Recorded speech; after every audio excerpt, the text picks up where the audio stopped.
Hello everyone. Today I'm telling the story. It's a story that I never forget. It's hurt too much. Every time when I talk about this story, I need to consume some tissue.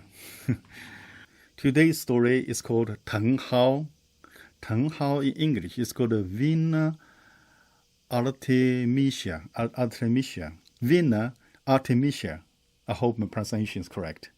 It's a kind of eatable wild plant, similar to grass. Teng Hao that changed the destiny of our family. I have my teacher with me now. I try to control myself not to, use them.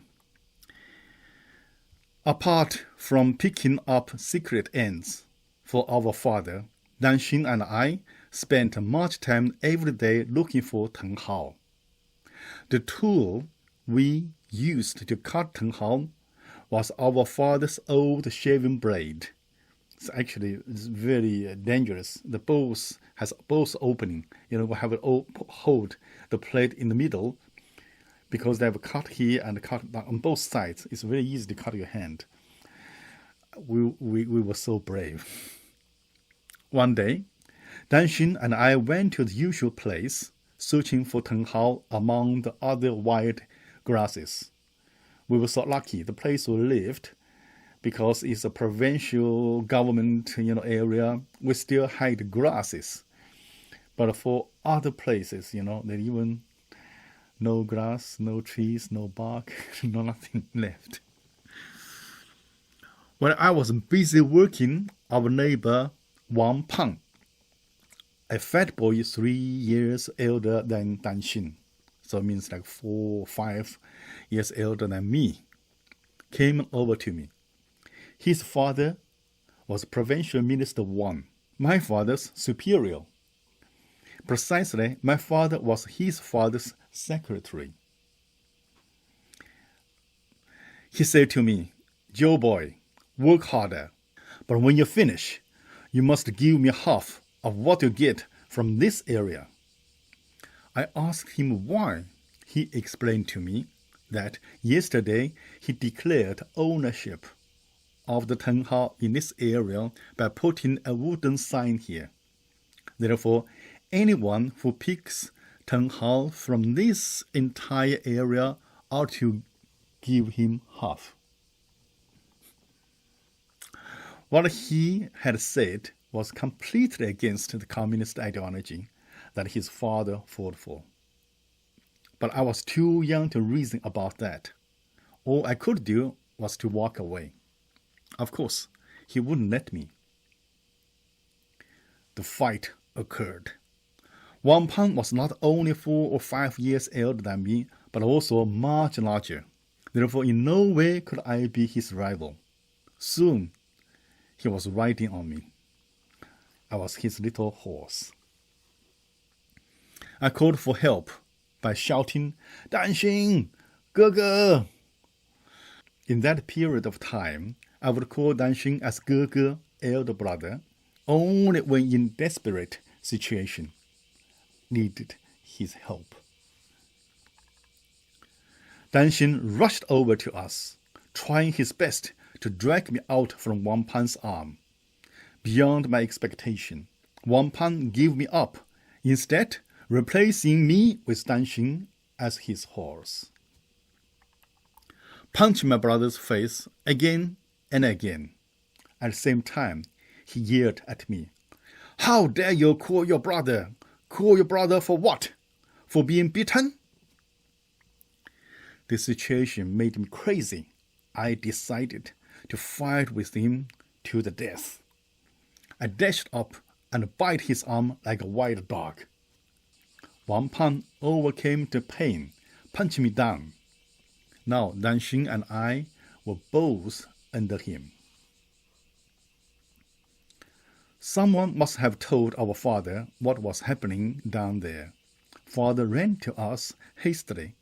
He pulled both of his sons out from under the fat boy. Meanwhile, Danxin started to cry. Unthinkably, Wang Pang was not afraid of an adult, not a bit. On the contrary, he became more overbearing. He chased us all over in order to continue punching us. Our father could only use his body as a shelter to prevent his sons from being beaten. Meanwhile, our mother had arrived. When he saw such a little fat boy daring to attack 3 men of hers, she tricked the boy by the back of his collar and lifted him up.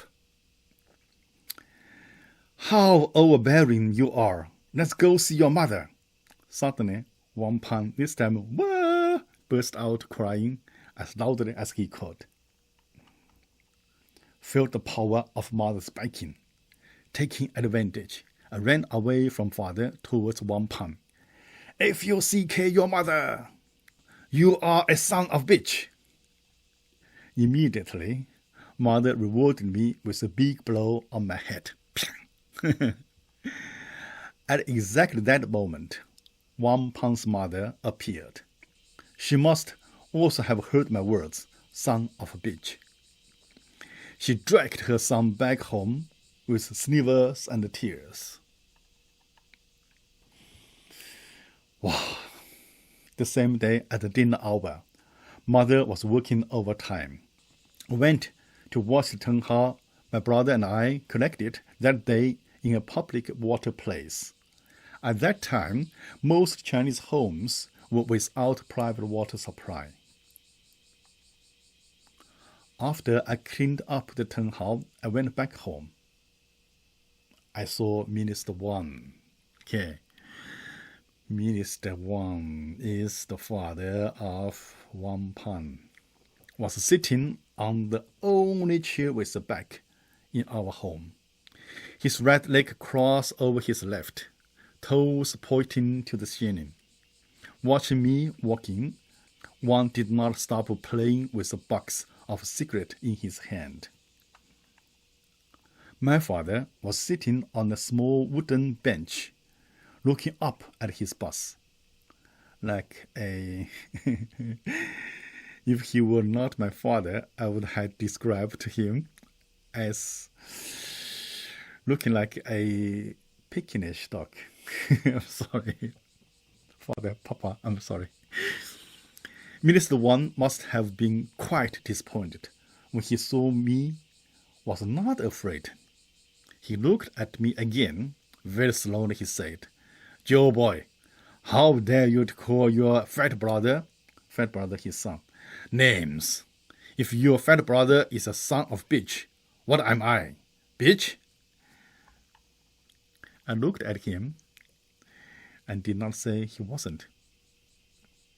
Nor did not explain to him that bitch is a she-dog, therefore he was not qualified.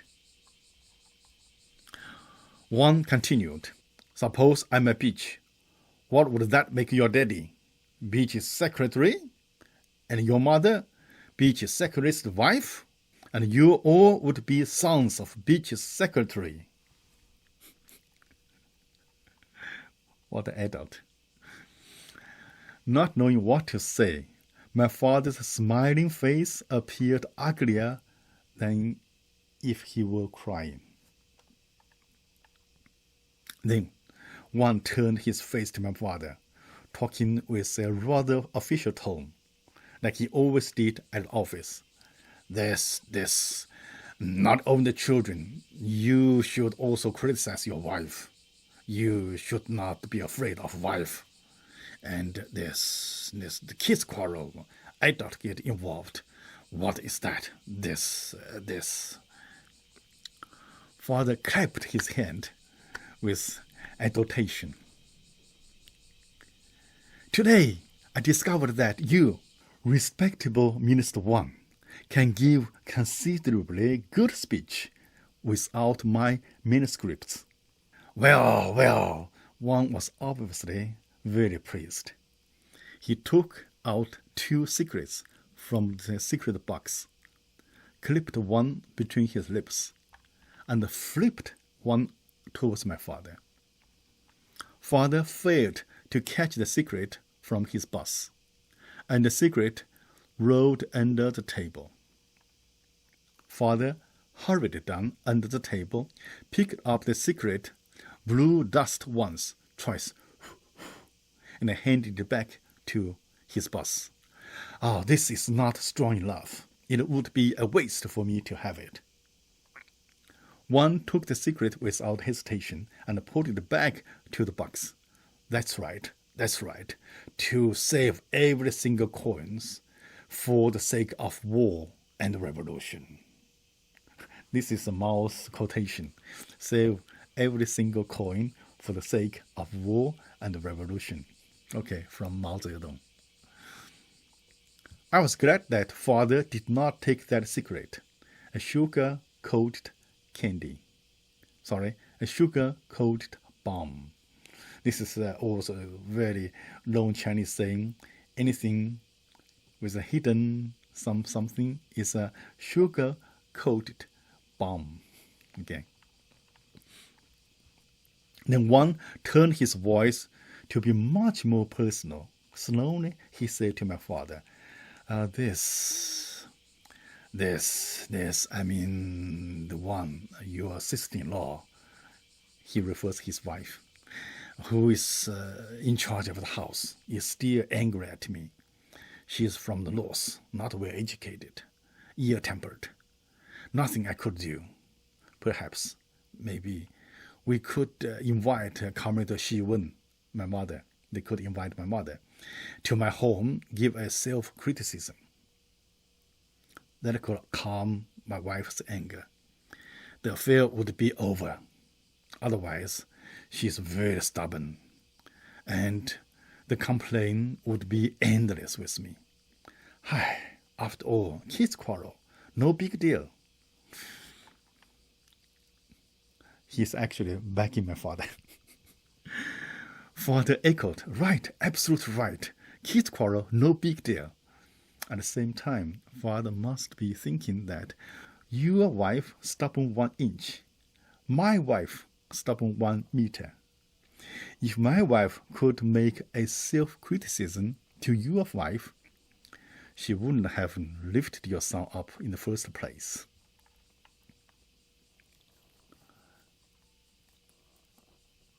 All the while, in my mind, I was laughing at this pair of old fellows afraid of wives, one worse than the other. In China, everyone is afraid of their wife, but they don't want to admit. Lose face. Hence, father must come up with an idea, losing minor to save major. He stood up from the little bench, turned to me, and ordered, "Bring this bunch of Teng Hao to Uncle Wang's home and give it to Aunt. Don't forget to apologize." By then, I was still grieving. Father's unbelievable order was like a pouring hot oil on my burning heart.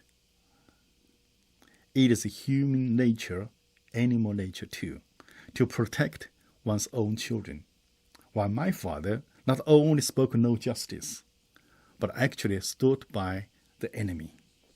I jumped up to the bench to make myself taller. Why should I apologize? Why should I give my Teng Hao to them? What are they? Landlord? Collecting rent? One must have been quite shocked. He slapped his hand on his legs, stood up, stared at my father. You see, such a son you have. Scold me, an old revolutionary, as a landlord. This lack of domestic education. Let's forget old Chen. I did not come here. We will see each other in the office tomorrow," one said with despair, walking towards the door. Father quickly followed him. On the way, he slapped the face loudly and shouted at me, "How dare you talk back? Hurry up!" I knew, though father looked terrible, if it were not to save face as minister's secretary, he would probably rather kneel down to me. I was not born as a patient man in nature. My father's unusual action pushed me to the limit. To step higher, I jumped up to the table. This time, not bench and table. Like a blood-breaking reservoir, I roared with fury. You're working for what? Breadwinner, huh? Can't give us enough to eat. In addition, forced me to give the wild grass picked off by my own hands to others. I got off the table and placed myself before father. Beating your child to please your landlord. What kind of father you are? Beat me again, and better beat me to death. I'm not afraid of death. Having a father like you, I would be starving to death anyway. You, no more than a raining dog slave. What a child of that age. Father wouldn't. One was outraged.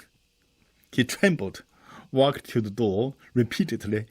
Ain't, rebel. He opened the door. Father caught the last chance, picked up a piece of bamboo, and slashed my button.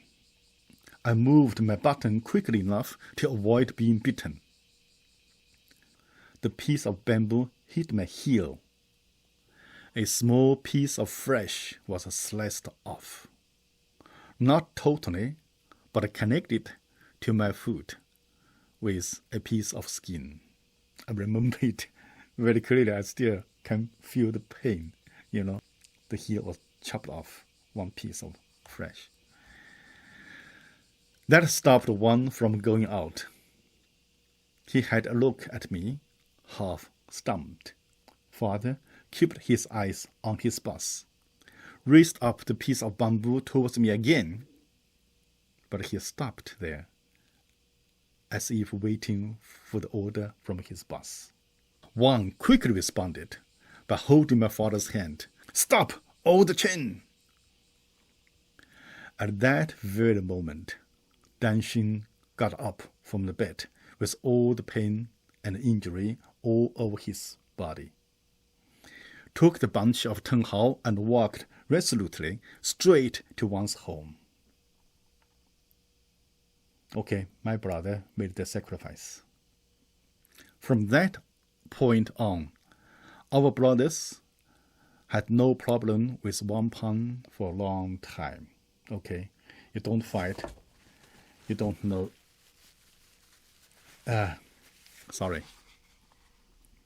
Later, the area where we used to pick up tenghao was divided, piece by piece equally to all families. As our little bit of land had no tenghao left, father grew some vegetables. Even that was later forced to be shared with other party members. Communist, we share everything. Okay, yours, mine is mine, yours is also mine. That's communist. About a year later, my mother was removed from her working position and transferred to a much lower working unit, far away from where we lived. Though there was no hard evidence that mother's transfer was to my credit. Everyone in the family knew it deep down in the bottom of their hearts. In my memory, all during that period, father's only facial expression was a tight scowl, like this. After the tenghao conflict, my position as the family's apple of discord firmly established. Now, when I recall the whole situation, I had no complaint, but rather a sincere appreciation for my father's chopping a slice of flesh off my foot. If it were not for that piece of meat, which saved the father's job, we all could have ended up dead from starvation years ago. Okay, I was lucky. I did not use much tissue this time. When I prepared this recording, I used quite a few tissues, but maybe I just got over. Very lucky, and I finished it peacefully. Then now, I want to forget this story. I want to erase this story from my memory. Erase. Delete. Gone. Thank you for today, and we'll see you next time.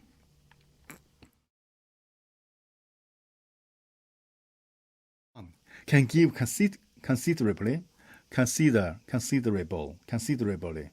Can give considerably. Your meanest one can give considerably. Okay, I give up.